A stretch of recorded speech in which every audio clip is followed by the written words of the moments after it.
used to reside in Endicott, New York, down the hall from Paul, and so we've worked together quite a bit. I decided to move west, go west, young man. So You didn't go that far west. I didn't go that far west. I went to the middle of the country. So yeah, we're going to talk about the SFS, the shared file system. There's certainly been talks in the past. As you'll see, it's been around a while in VM. But kind of what prompted me to do this was in 6.4, if you install a fresh new 6.4 system, you take a lot of the defaults during the install, the service files or the maintenance files that the system has are now by default installed into the shared file system. And IBM did that because it's actually a lot of the reasons I'm going to talk about here. It's really, in the end, easier to work with them. It's easier to manage the space. If something fills up, it's really pretty easy to deal with, as opposed to some of the limitations of mini-disk that we will talk about also. So that's why they made it the default, but you still have the choice of installing it, all of that stuff into mini-disk if you would like, if you're used to using that or whatever. But so just to give you some background, because you might say now more people are caring about SFS than they did before, that was part of the motivation here. There is a whole lot else that you'll see some hints of in SFS to use it. It's certainly been used quite a lot on systems when we had more CMS intensive workloads, a lot of users on the system. Certainly VM development makes a huge use of SFS still. Other customers I've talked to, other people that have had VM for a while that have some CMS workloads make a huge use of it. I know other systems inside IBM make a big use of it. So it really has a lot of good stuff that goes with it. So we're going to talk just a little bit of history, but then get into some details, how to work with SFS files and directories. You have these concepts of permissions and aliases that go with SFS, the commands that work with it, some details about a file pool, and some administrative kind of things like who the administrator is and backups and a few things like that. So just a little history. We love to talk about history when we talk about these operating systems because they've been around a long time, but I think it's always good to understand, kind of compare and contrast, or where things came from and all that. So certainly when CMS first came along, it was part of the project to do virtualization on the 360 and all of that. CMS was a simple operating system. Of course, it had to have a file system, and it used mini disks. It used parts of disks, or disk storage devices, which are obviously a whole lot smaller than they are today from the beginning. So this thing basically called the mini disk file system. I mean, the default file system. But it really had some today we would think huge restrictions on the size of things. But it had other restrictions and problems. But basically they had 800 byte physical blocks. That was the only choice, so kind of a very small block size. But these maximum file sizes, you couldn't go over about 64K records, and the maximum size of a single file was about 12 megabytes. And in terms of 3390 cylinders, that's about a 20-cylinder disk. So you can imagine you probably don't want gigantic files like that, but you certainly can have a single file nowadays that can be a whole lot larger than what would fit on a 20-cylinder disk. So clearly that had to get better anyway. So the enhanced disk format, really the format we have on mini disks today, has really been around quite a long time. It came in the late 1970s, VM370 release 6. I was trying to get more of an exact date, and I haven't found that. Maybe somebody will fill me in on that if they know what that is. But that's where we got the logical block sizes we have today. We have the choice of these four. Typically, people use the largest one, 4K blocks. It's really the most efficient way to use the disk space. As we'll see in SFS, that's the only block size you use. But we have much larger files, much larger disks. It's been, enhanced to a degree these days. We can certainly have CMS supports the maximum disk size of a quote mod 54, a 60K, 64K, whatever cylinder type disk in a single disk. It does not support anything larger than that. And there are certainly limitations on the CMS file system when we really get into large disks and large number of files. But nonetheless, it's certainly adequate for what we use CMS for these days. So much larger files, much larger disks. And of course, between these two file systems, they made all of the file naming, the access modes, the things we're used to in CMS upwardly compatible. So that really hasn't changed even when we had mini disks. SFS came along in VMSP Release 6 in 1988, so that's the first release that had SFS. And it's this other part that's in the shared file system called the Byte file system that came along in VMS ESA 2.1 in 95. And that's when CMS got the POSIX VM ESA Open Edition, the POSIX programming environment and file system, and that's why BFS was put in there. So I don't say too much more about BFS, but it is part of SFS. So of course, what were the motivations to put SFS in there? So mini disks certainly have these other limitations. We've talked about file sizes and things, but they really have this fixed space allocation. There is no really dynamic changes to a mini disk itself. If you think of a single mini disk entity, we certainly make dynamic changes, if you will, but basically what are we doing? We make a new disk, larger, smaller, we copy all the data to it, and that's our new mini disk. If someone is using that old mini disk, then they have to, of course, get to that new mini disk in that new place. So it's not very dynamic, really. We've learned to deal with this. Of course, there's only one directory of files. I mean, to me, it's somewhat like, that floppy disk analogy. It had one directory of files. There wasn't any other kind of organization. Sharing is limited. I mean, we share mini disks all the time. Certainly, the CMS system disk is shared by a lot of people, but it's really limited that only one user can write to that disk. You got to be careful who is updating, and it's one user at a time. The best way to not have a problem is, of course, never update the disk if people are reading it. But there's certainly techniques, and it's certainly done, that you can update disks as people are using it. But there is this, unless you're careful about it, you still have an integrity problem. Maybe you're trying to read a file that was changed, and how do you get access to the new one, or what happened to that? So updates can be done carefully. There's a lot of techniques. There's programs that do that. It's been good, but it's still a limitation. And basically, this whole thing of files can change as you're trying to read things. If someone else has write access to the disk, things can change. Again, you can be careful with that, but in the end, there still could be a problem. So SFS came along and added a whole lot of features, but also, of course, wanted to be compatible. We didn't really want to change everything. We wanted to keep compatible with the files we had on mini disks. We wanted to be able to move files back and forth, if you will, as you would need to do that. But we wanted to add the features that I'm going to talk about here. So literally file level access control. Access control on a file by file basis, not just, well, if I can read the mini disk, I can read anything on there, whether I can see everything on there, I can still read everything. Here, file level access control, if I don't have the permission to be able to read or write a file, I can't do that. The server prevents me from do that. And so, that's one thing. And we also have file level locking. So I can actually, if I want to update a file, or multiple people can update a file, if I want to update a file, I can lock that file for updates, make my updates, unlock it, so that, again, two people aren't trying to update it at the same time. So we have that capability also. We have this read level data integrity. If I open a file for read, I'm going to see a consistent version of that file when I opened it. As I read through it, if somebody else even goes and changes it, I won't see those changes. There are ways to enable that, but by default, I won't see those changes. I'll get the file as it was when I opened it for read. If you're familiar with CMS, you have to access mini disks to be able to read files on them. So we have direct access to files. Yes?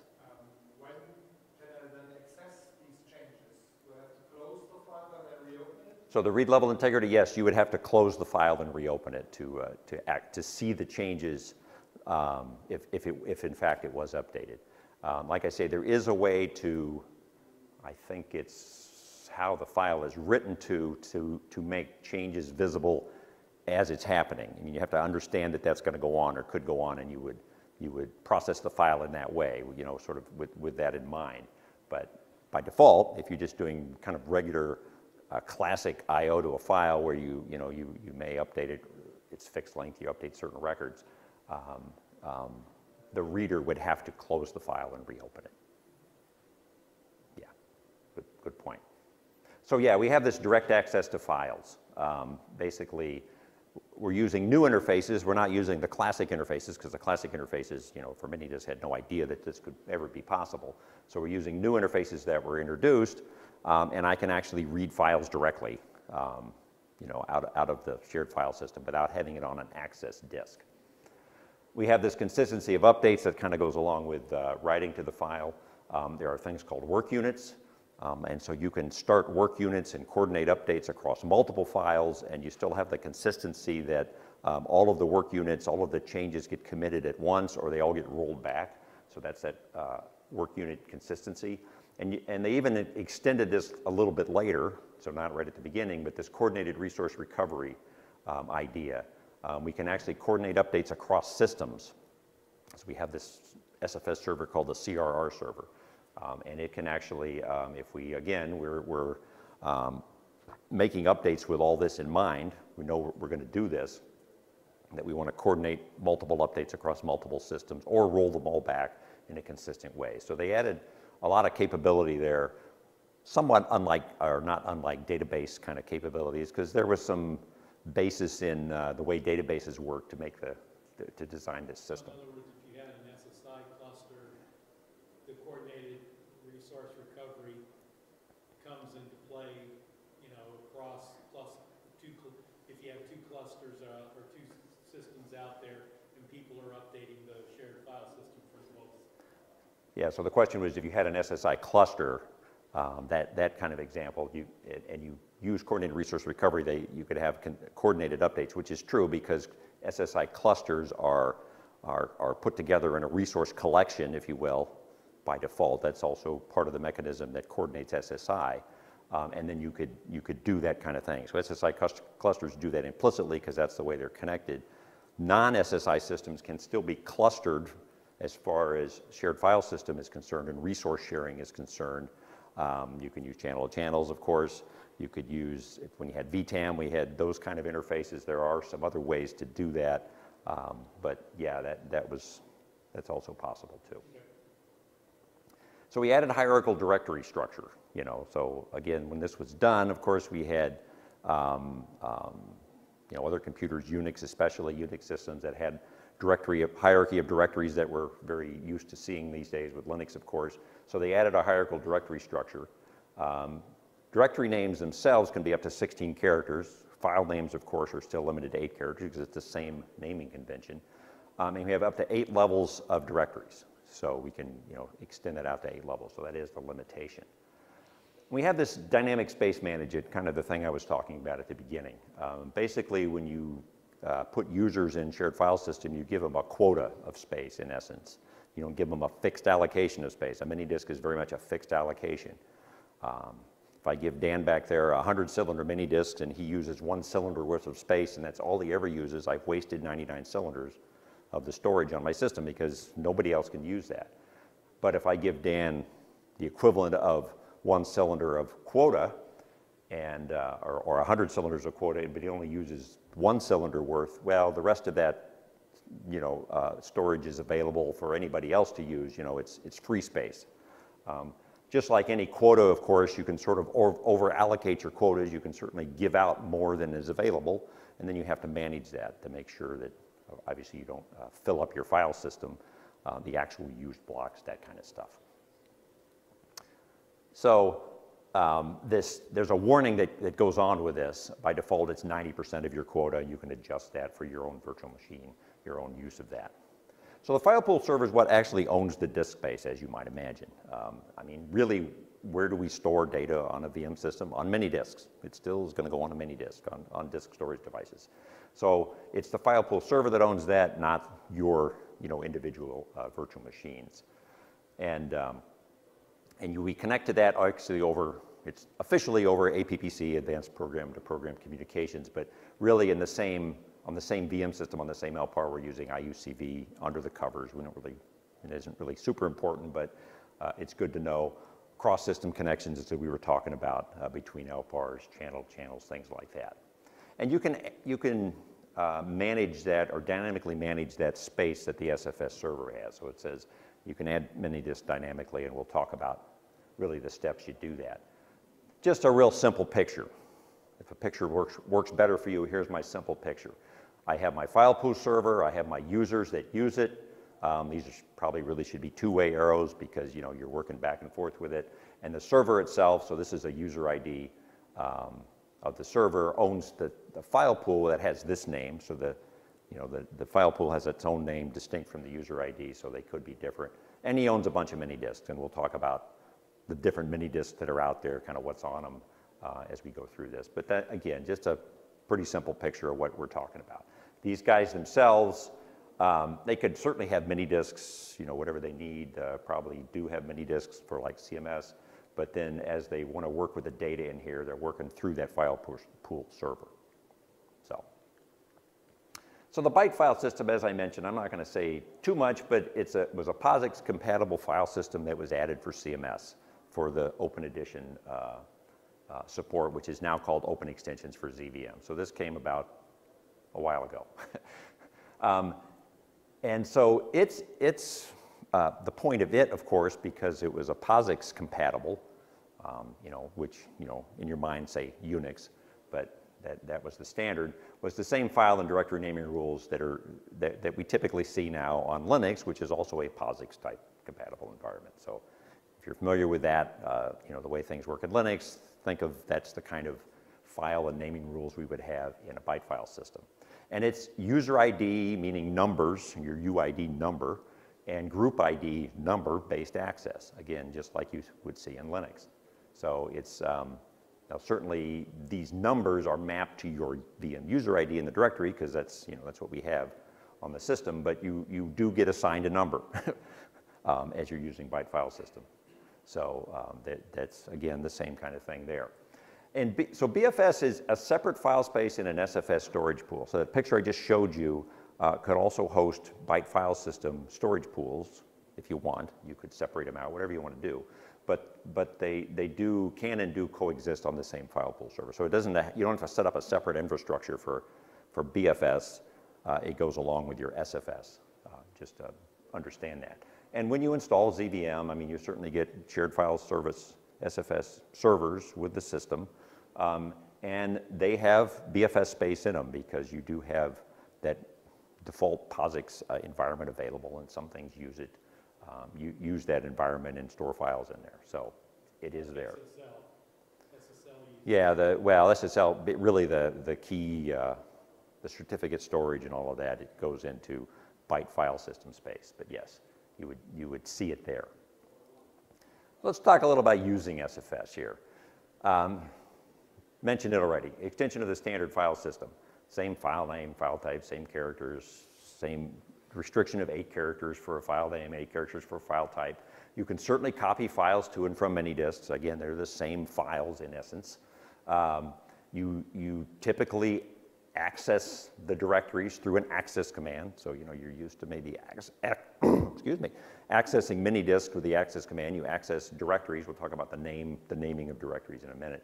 But you use the access command, and the normal CMS search order applies. So whatever you access at A is searched at if you're searching before B and C and D and all of that kind of stuff. So that's all just standard stuff with CMS. What do we have that's different? We can actually have empty files in SFS. You cannot have an empty file on a mini disk. It has to have at least one character in it basically. But in SFS you can actually have a truly empty file, which of course you cannot put on a mini disk. It just doesn't support that, but we do have that concept.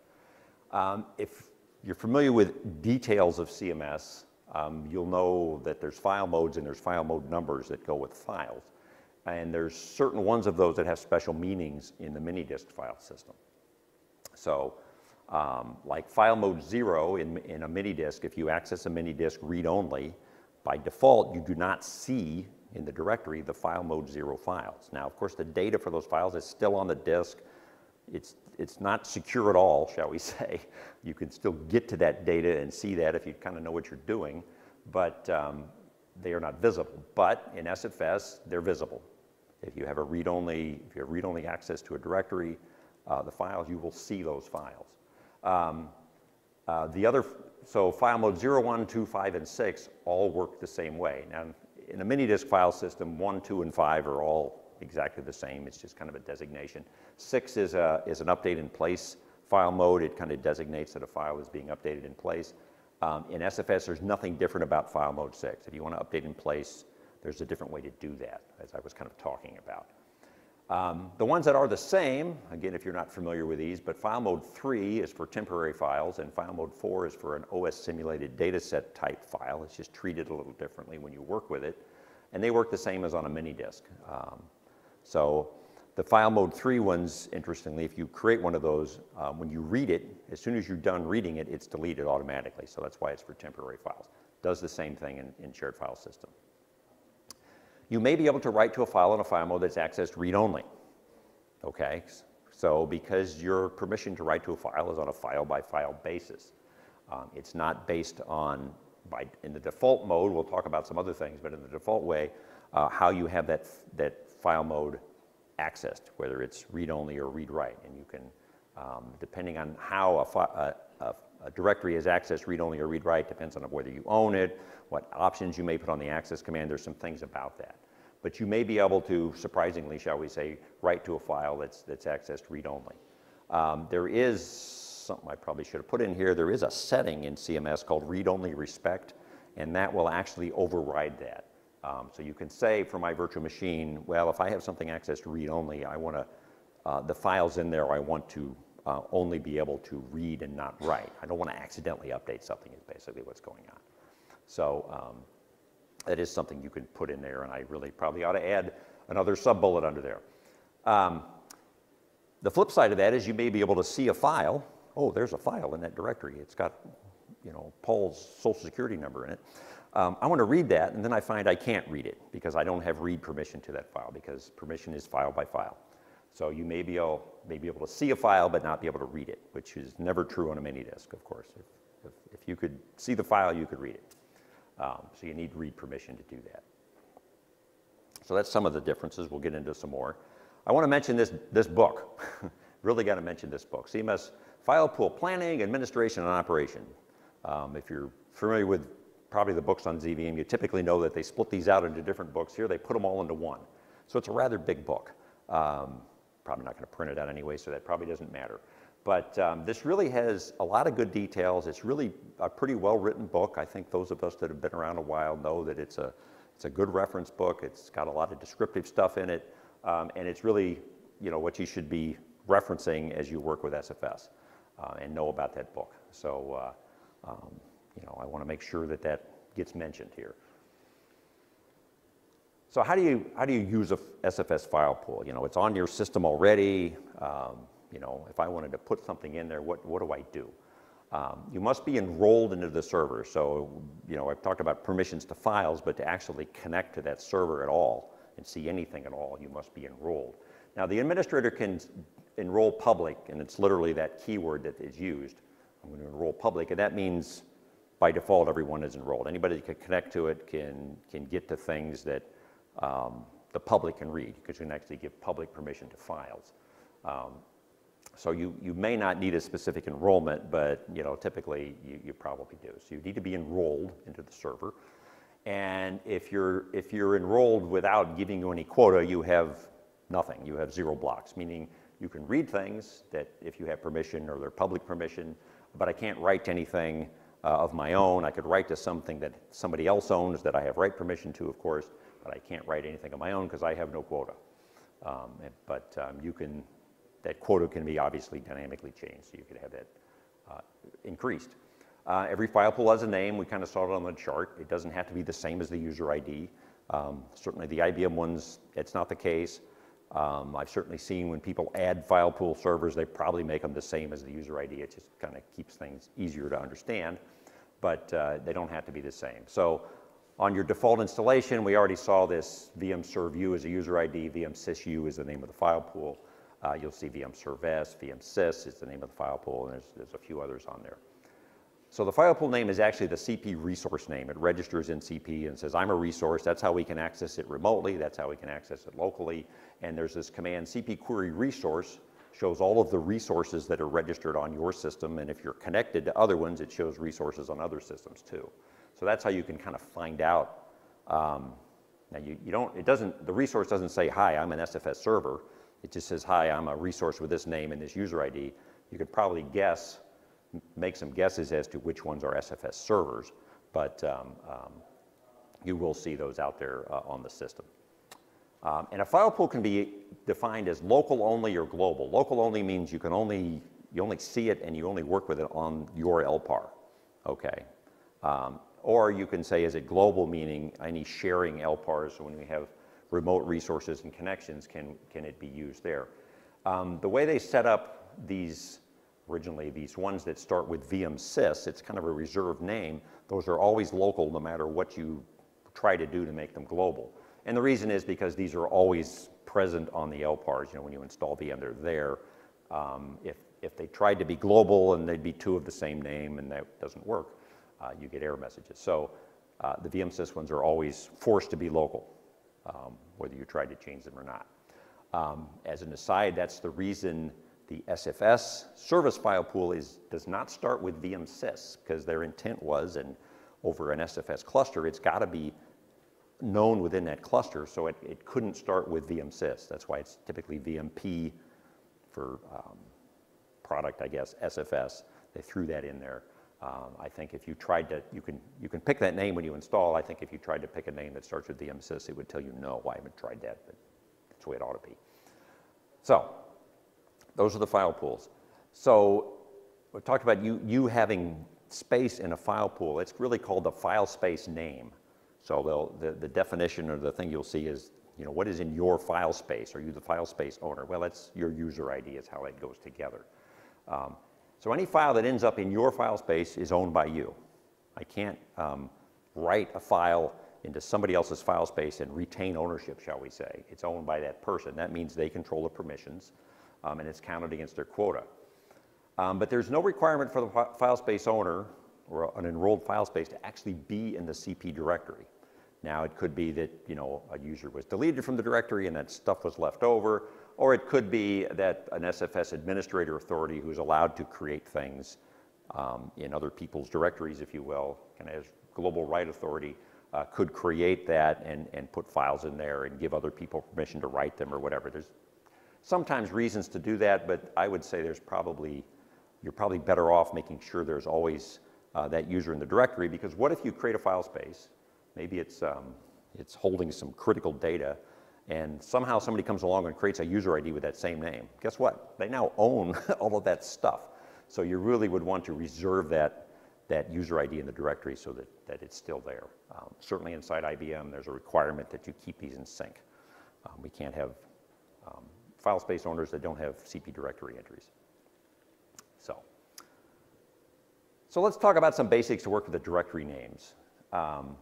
This is the syntax to specify a directory, the fully qualified syntax, shall we say, you know, to do that.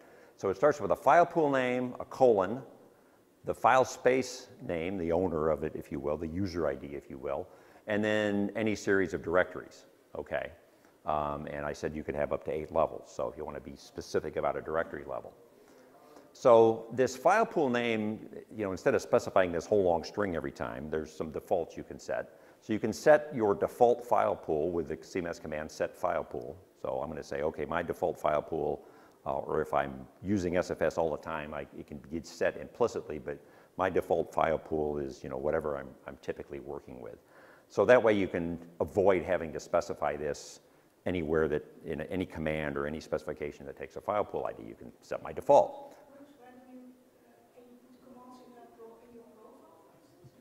Can you put, yes, you could put those commands in your profile.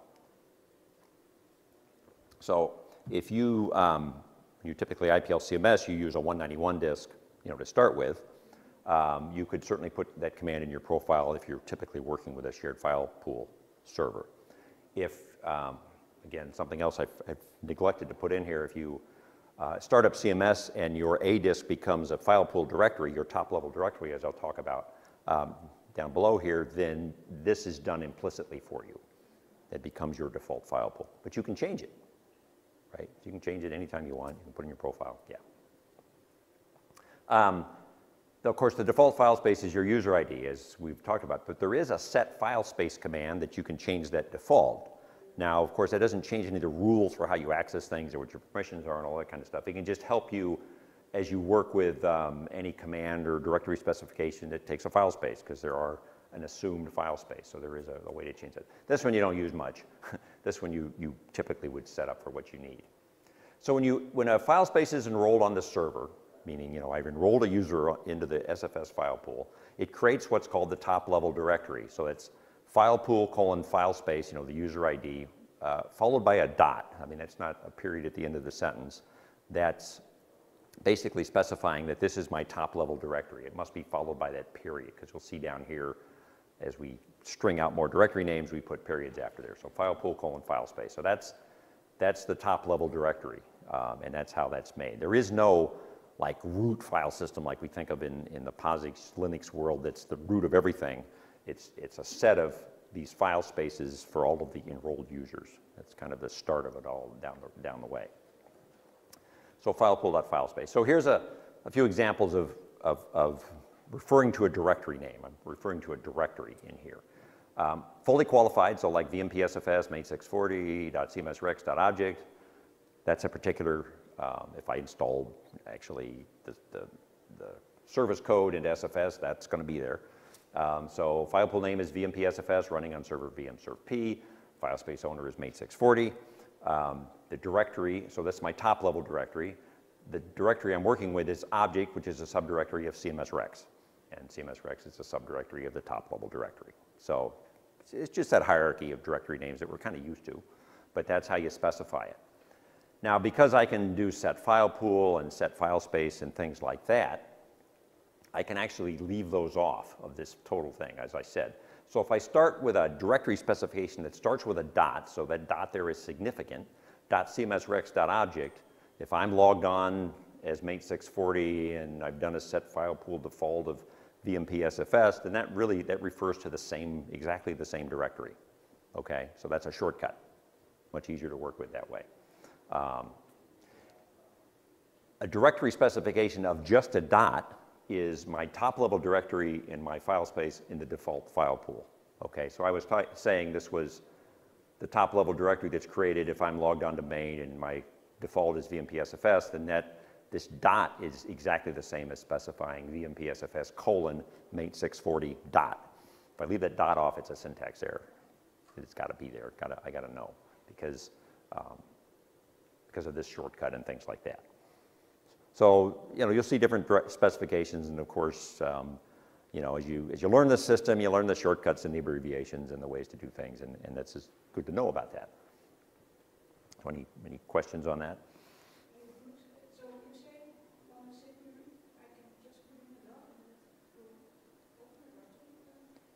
Well, so anywhere you specify a directory name, and we'll see some commands in a second, I can just put in a dot, and it will be the equivalent of whatever my default is and whatever my user ID is. If no default file pool was set, this would be an error because it would say, I don't have a default file pool. It would give you an error for that. So, good question. So here we go, like how do I list the files in a directory? And like the access command takes a directory specification as part of the command, so that's where I could use the dot, or I could use a fully qualified name here. So I access this directory as file mode K. Probably should have set that off a little more, kind of blends in, but so I'm doing an access command where I would normally put a virtual address for a mini disk. I put in a directory name. So I access it and I could list file, list file ** K or file list ** K, right? That's the kind of stuff we're used to. Another way, file list was enhanced. I mean, file list typically has the same syntax as list file, right? But it's that full screen thing. It was enhanced that if in the file mode position, list file doesn't do this, I put a directory specification, it automatically accesses that directory at a free file mode and shows me the files on there. So again, it's a shortcut. File list ***, and I can give it that name, and I would see the files in there. Now is it ** dot, or is there a space? There's a space there. There's a space between the **** dot cpdv.sample. And of course, like anything, I don't have to type these in uppercase. They get uppercase when it's worked with. It always just looks a little better on charts, I think, to put them in the uppercase to show them. But yes, file list star.star.dot space dot would just show me my top level directory. How do I list the directory? So for that, of course, we had to add some commands. There was no native minidisk-based command to show directories. So listdir is the list file equivalent to show directories. It's just a command line mode command. It spits them all out on the screen in line mode. If you don't put a specification here, the default is your top level directory in your default file pool. You can, of course, put a directory specification in there that shows you that directory and subdirectories from there, and there's some other things to do. Or the dir list command, which is the file list equivalent of listdir, basically shows you a full screen list of the directories that you have. You can, just like file list, you can move the cursor to directory, press F9, you'll see a file list of that directory. Another thing I forgot was to put in, show you a screenshot of that. That would have been good to show you, but that's what it is. If you're familiar with file list, you'll kind of understand what you're seeing. You just see lists of directories on there, which is good. So that, you know, just like a lot of times when you're working with files in CMS Minidisk, you use file list because it's easy to see. You're probably going to use dir list to see what directories you have. Pretty simple to do. How do you create a directory? It's the create command, create directory. Now, you know, where can I create a directory? We'll talk about permissions in a minute, but I certainly have to be able to write to that. But if it's in my own file space, so I've defaulted that with a dot, I can create another directory that's under my top level directory. So create directory .newdir or .newdir whatever, you know, however you need to do that. It doesn't have any capability. I know Linux has a capability. You can make a directory and you can say, well, if the higher level directories don't exist, also create them. There is no native capability, built-in capability to do that. Clearly, you could write an exec that would do that real simple. But so, you know, if I'm creating subdirectories of newdir, I would have to create the top one first and the next one down, the next one down. Not a big deal. So permissions. So the permissions are, as you would expect, read and write. Most typically, read and write on files. So if you have read permission, you read the data.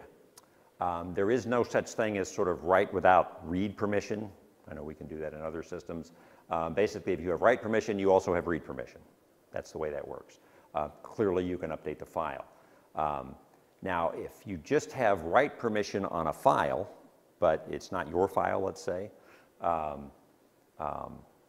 but you know, it's not something, and we're going to talk about directory permissions in a minute. You may not be able to erase the file, like get rid of the file, but you could, of course, write in there and basically get rid of everything in there. You could basically do something to make it be the equivalent of an empty file when you're all done. So you can get rid of the contents, but getting rid of the file itself depends on directory permissions. In other words, a zero-length file. Yeah, an empty file is the term that's used. So we have read and write permissions on directories also. Okay, and again, if you're familiar with hierarchical file systems and all that kind of stuff, you've seen all this. So if you can read a directory, you can read the names. If you can write a directory, you can create or erase files in that directory. Okay. Now, even if you have read or write permission on a directory, you still have to have read or write permission on a file. They're separate. You know, you can set it up that way. So you, but you really could set things up where you could erase a file that you can't read because you have write permission on the directory. So, you know, you work with your space as you need to. If you create a file in a directory that's, it's not in your file space, you have write permission, you create that file, but you actually don't own it. The file space owner owns it. That's just how it works. Now, who can read a newly created file? By default, only the file space owner, but we'll talk about these attributes down here in just a second that modify that, but that's default behavior. So there's these additional attributes you can put on directories called new read and new write. And what does that mean? It's this case basically on newly created files. Okay, the way that works without these is, like I say, you create a new file unless you, the file space owner, then on the second step, give permission to that file, read or write to somebody else. It's only yours at that point. So you can make the defaults basically for newly created files that go in this directory to certain users. You give these permissions to a user by user, not to just anybody. or to everybody, I should say. So I could give Paul new read authority to my directory. I create a new file. Now he can read it, because by default it would give him that read permission, because he gets read permission by default on newly created files, or if I gave him new write authority and all of that. So that's what goes on there. Now this is new files only. So if we come along and maybe Paul just joined our team for our project, and I said, oh, he's got to have access to all the stuff that everybody else has access, you know, that kind of thing. So I could give him new read or new write or whatever I do on that directory, right? So anything new goes in there, but he would have, by default, no permission to the existing files. I'd have to actually go in on every one of those existing files and give him read or write authority, whatever is appropriate. And you can do it with wildcards. The commands that permit things allow wildcards. I can say, okay, give him, you know, read authority to all of these files. But just, it's something to understand how the system works. It's kind of a bit of a chicken and egg problem. You know, I can give him that thing, but I have to go back to the old files and give him an explicit permission on that. So what's an alias? So we have these. There's no execute permission, not in shared file system. Byte file system has execute permission because it's a POSIX file system. But in a virtual machine, I can't restrict what you execute. If you can read the data, it's your virtual machine. Right. Yes. Yeah, there is no, and there certainly isn't on minidisc, there's no execute permission. Again, there sort of can't be. It's a bit of smoke and mirrors and magic with POSIX files, and yeah. Talk to Alan on that one, how that works, because I don't really know. But, or I don't remember at this point in time. But since I'm not talking about BFS, I'm not going to get into it. But yes, but it's an interesting point. If you're putting analogies to Linux, which I understand why you would want to do that. So yeah, we're back to another analogy here, an alias. It's similar to a Linux Unix symlink kind of thing. Not a hard link, but a symlink, you know, a reference to a base file is what that is. So, and this is not unlike what we have with symlinks also. Permissions on the base file, whoop, that was the wrong button. Wow, look at all the buttons on here. How did I get so far away? Permissions on the base file determine your access to that file. So clearly, I can point to it, but you know, what do I have on that one? You can't create an alias to a file unless you have read permission to that file. That kind of makes sense, but that is a restriction. But you also must have write permission to the directory where you're creating an alias, because you're creating a file in that directory. So a file name, file type, you know, regular CMS naming conventions, and that's where that goes. Now, what if somebody comes along after you did this and they do remove the read permission, take that away? The alias doesn't disappear, but it's called a revoked alias. It's kind of there. It looks like it's a file that's completely empty that was created at the beginning of time, you know, 0/0/0, and it's just there with nothing to it. About all that's left there is it basically says this is the base file it used to you know, point to, so you would kind of know where it came from, but it's called a revoked alias. And the same thing, if I erase the base file, it's called an erased alias. Okay, so it's still there because that base file could come back and it would then point to it again. So can the owner of the directory get rid of the alias? Can the owner of the directory get rid of the alias? Well, the owner of the directory that created the alias where that alias exists can certainly erase the alias, get rid of the alias. Somewhere along The owner of the base file can't get rid of your alias, but he can remove your permission to it. If that's, I don't know which question you were exactly asking, but there's the complete explanation. You can create an alias to an alias. It just ends up getting processed. Okay, this alias points to this base file. It just makes it easy. And of course, you can have a different name. Okay, so that's pretty handy too. Martin.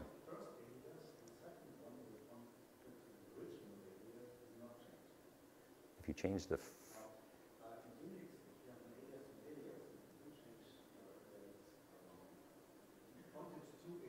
mm-hmm.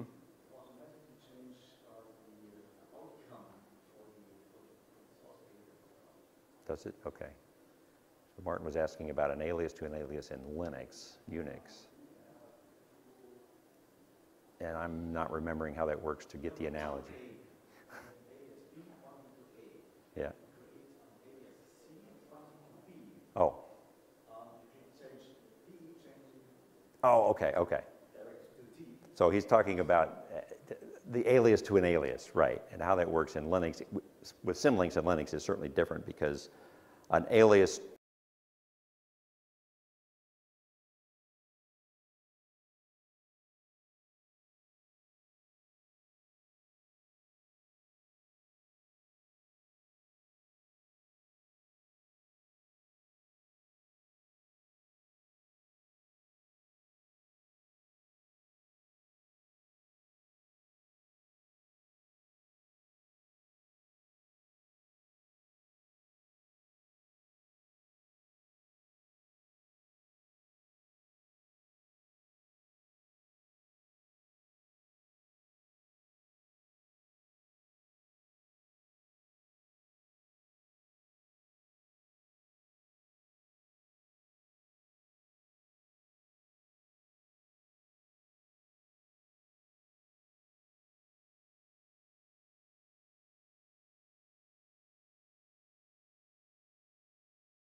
we share. Because we share.